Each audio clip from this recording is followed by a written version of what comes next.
The river and the ocean depend on each other.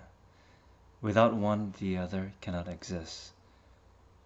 Let me try and explain this for relationships.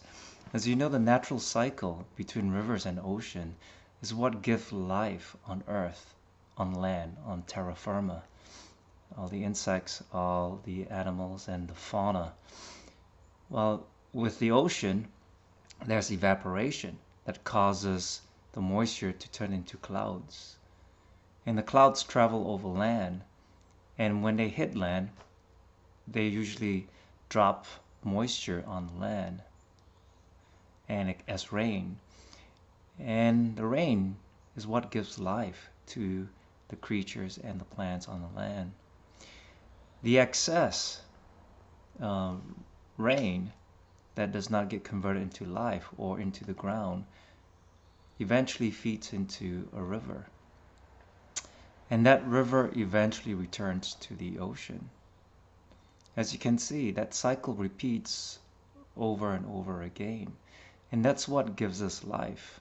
That's what allows us as human beings to survive as well. What happens if that is interrupted? As you can see, analogously, our relationship has a life of its own. It's requiring a natural cycle, much like the river and the ocean. And if that cycle is broken, or if the river does not find its way back to the ocean, that cycle is broken. Life becomes distressed. In fact, the life form knows there's only one rain, much like some droughts, it becomes distressed in the same way people dig holes, looking for every drop from that one rain event.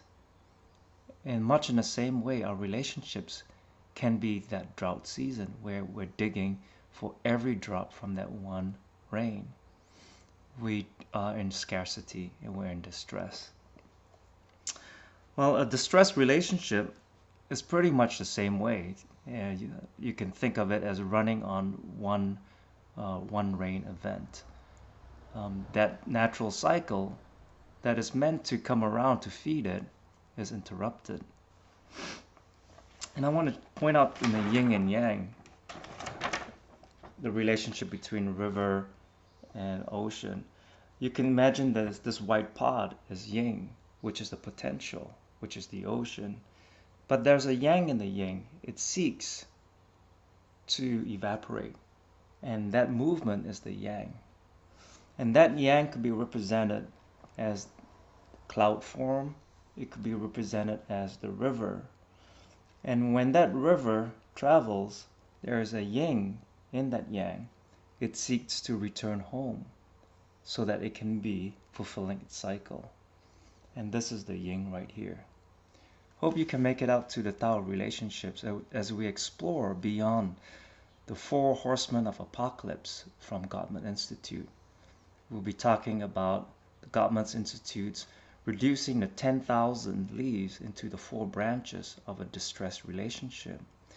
Then the Tao takes it further into reducing it into 1, where we can talk about the relationship between the river and the ocean, so that we don't have to be fighting off the distress signals from the Gottman Institute.